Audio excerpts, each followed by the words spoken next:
So now we move on, and we have the second part, which covers Cosmogenesis, the birth of the universe, and then with the first talk, and then, well, rather the third talk, and then we'll have a fourth talk on Anthropogenesis, on man's origin, and then we'll have, as was said, time for formulating questions, and then the panel will take over. It's quite a challenge, actually, to try to cover Cosmogenesis in about 12 minutes.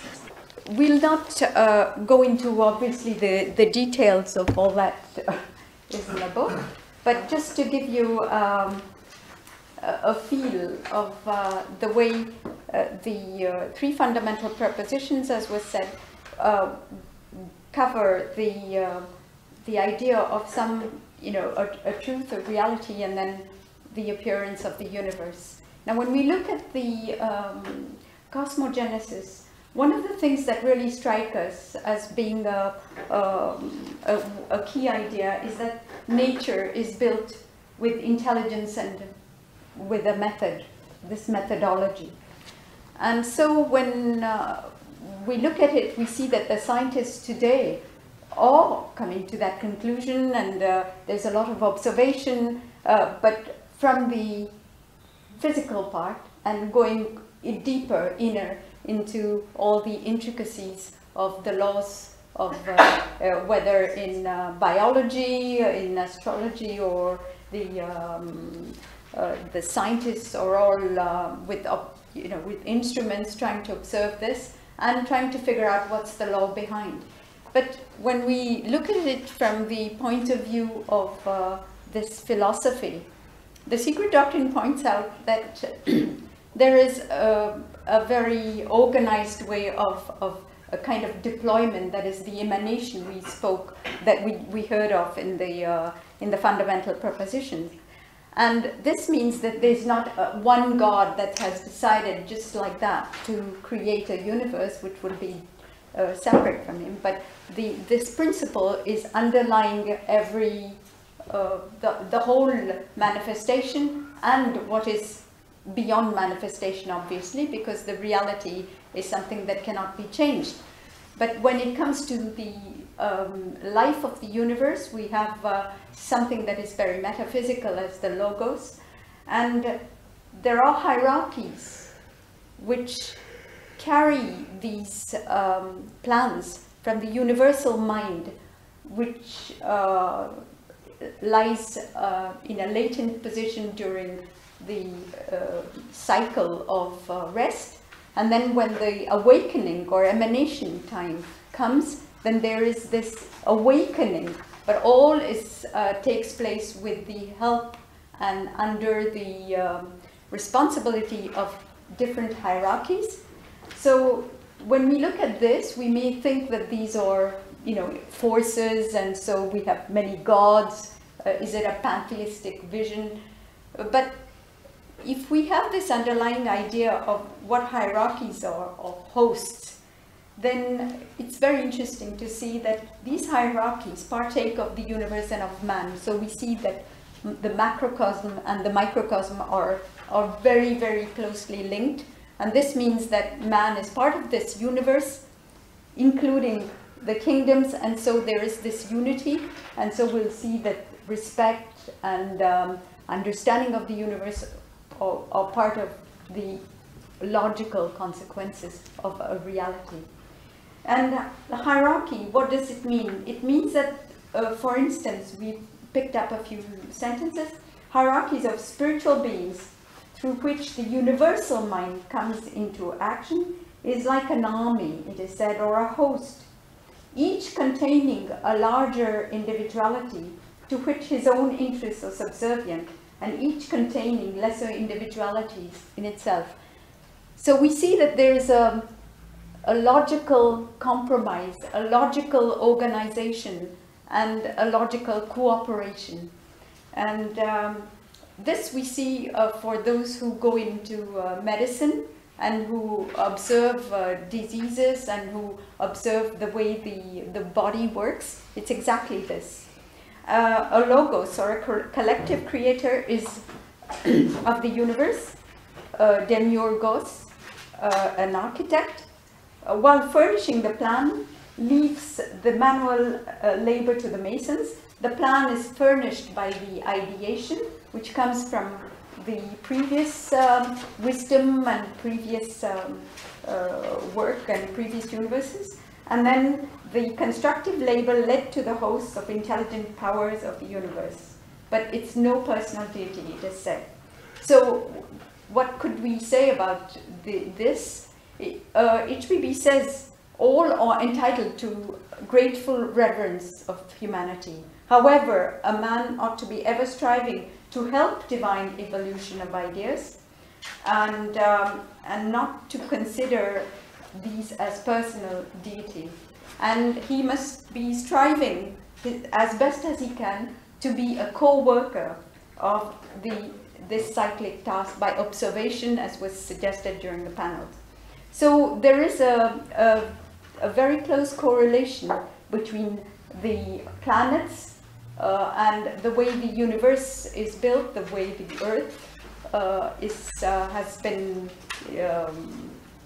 let's say, materialized from something that is very, very homogeneous to something that is apparently very material and heterogeneous. But there is a very logical way of deployment, and there's a diagram on page 200 which shows different globes in the descending arc of how the spirit and matter work together from plane to plane, and then how after this, at the bottom of the arc, there is a reascending of this experience with knowledge and progress gained. These are just we're just sort of pointing out to some key ideas. So with this in mind, we'll go to another key idea. So we had the first one, which was nature is built with intelligence and methodology, and then the idea of evolution and progress, of which we've already spoken. But it's very interesting to see that everything, whether it be man or atoms, HBB says the SD teaches the progressive development of everything, worlds as well as atoms. So when we look at this, we have a very different way of looking at the other kingdoms, whether it be, what we could imagine as superior to man or what is inferior. And we can see that there is this chain of progressive awakenings. And everything is in this chain of awakening. The whole order of nature evinces a progressive march towards a higher life. So this gives a very strong basis for optimism.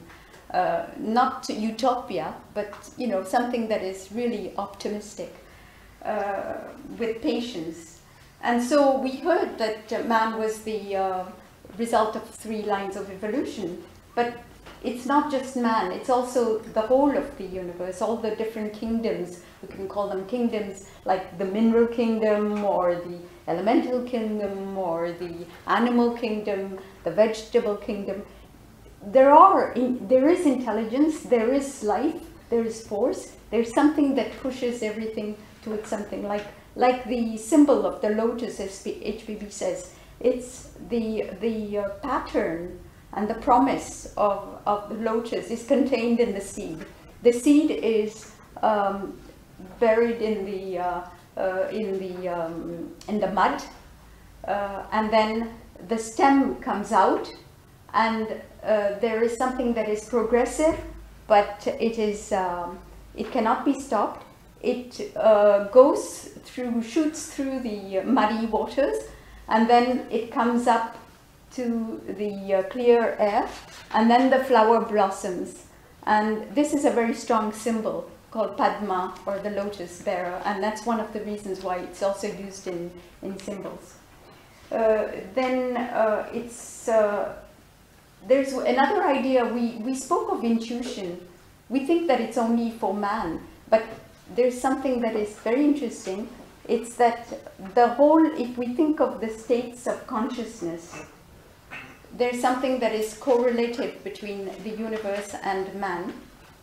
And buddhi, or the intelligence, or which is intuitive, and this intuition gives one of the characteristics of buddhi is ubiquity, which means there's no limit.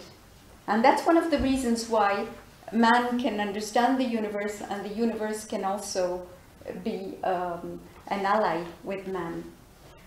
We spoke of states of consciousness, this idea of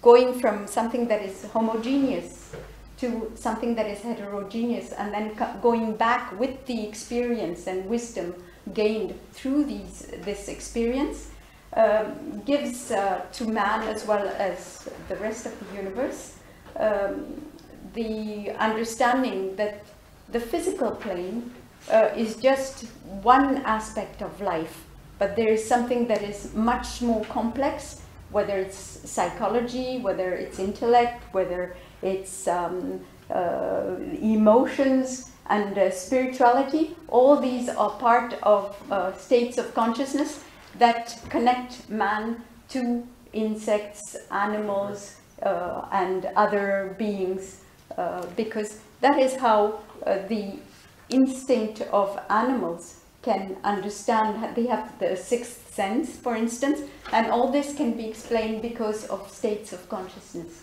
and the perception of what is there. But we all carry these senses within ourselves. So man is a very complex being, very sophisticated, just as the rest of the universe. So this also gives us the idea of unity, but we need to let our friend take over and speak of Anthropogenesis.